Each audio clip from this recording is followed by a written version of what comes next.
Assalamualaikum warahmatullahi wabarakatuh. Apa kabar anak-anak? Kembali bertemu dengan Pak Ansor dalam pelajaran Akidah Akhlak untuk kelas 5. Kali ini kita akan mengkaji kisah teladan yang ada pada pelajaran ketiga halaman 34. Pada halaman tersebut kalian akan mendapati kisah teladan Nabi Daud alaihissalam dengan ulat merah. Mari kita simak kisahnya. Nabi Daud alaihissalam merupakan seorang nabi dan rasul yang sangat taat kepada Allah Subhanahu wa taala. Nabi Daud diberikan keistimewaan oleh Allah Subhanahu wa taala berupa kepercayaan untuk menyebarkan kitab Zabur. Beliau merupakan seorang pemikir dan pembelajar yang baik. Suatu ketika, beliau sedang membaca kitab Zabur sembari duduk tenang dan dalam suraunya. Tak disangka ada seekor ulat merah berada di dekatnya. Alhasil, Nabi Daud alaihissalam mengawasi ulat tersebut sambil berpikir dalam hati, apa ya yang Allah Subhanahu wa taala harapkan dari ulat yang kecil ini? Sesaat setelah Nabi Daud alaihissalam berpikir demikian, seketika Allah Subhanahu wa taala memberikan izin bagi ulat tersebut untuk sanggup berkata-kata seperti manusia.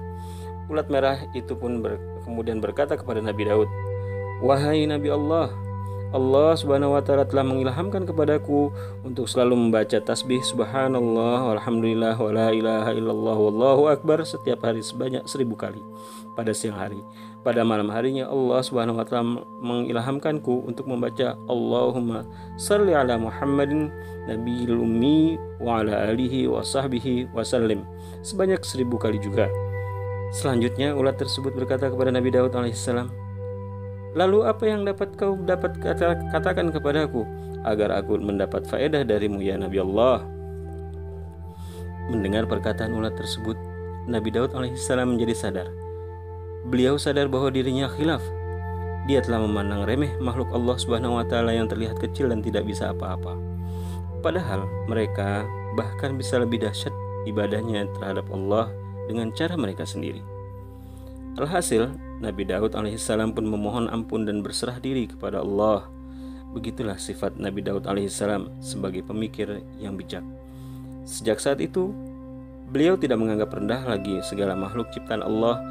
Kita sebagai umat muslim jangan sampai memandang rendah dan mengecilkan orang lain.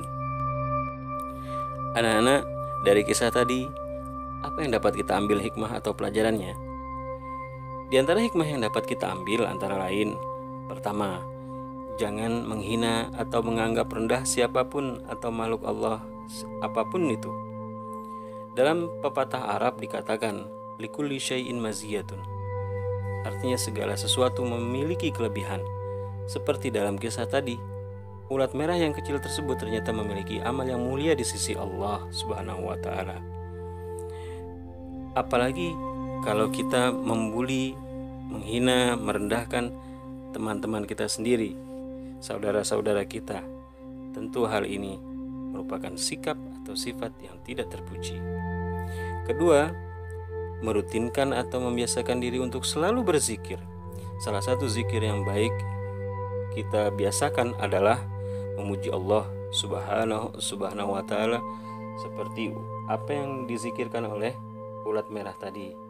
Subhanallah walhamdulillah wala ilaha illallah wallahu akbar.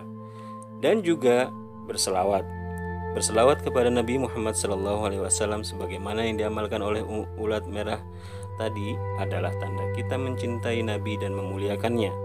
Insya Allah, janji Allah, siapa saja yang rajin berselawat kepada Rasulullah akan mendapatkan pertolongan Rasulullah di akhirat kelak.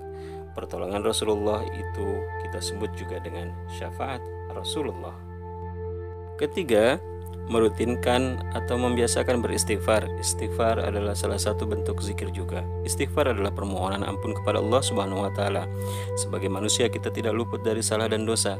Karenanya kita harus meminta ampun kepada Allah Subhanahu wa taala seperti Nabi Daud alaihissalam ketika menyadari kesalahannya telah meremehkan ulat merah tadi. Keempat, rajinlah belajar dan mendekatkan diri kalian kepada Allah Subhanahu wa taala. Insya Allah kalian akan menjadi orang-orang besar, tokoh-tokoh hebat seperti para nabi dan rasul, para pemimpin umat dan negara, para pemimpin masyarakat yang membawa kebaikan dan manfaat bagi banyak orang. Anak-anak sekalian, sampai di sini pertemuan kita kali ini. Insya Allah kita akan bertemu di pelajaran berikutnya. Wassalamualaikum warahmatullahi wabarakatuh.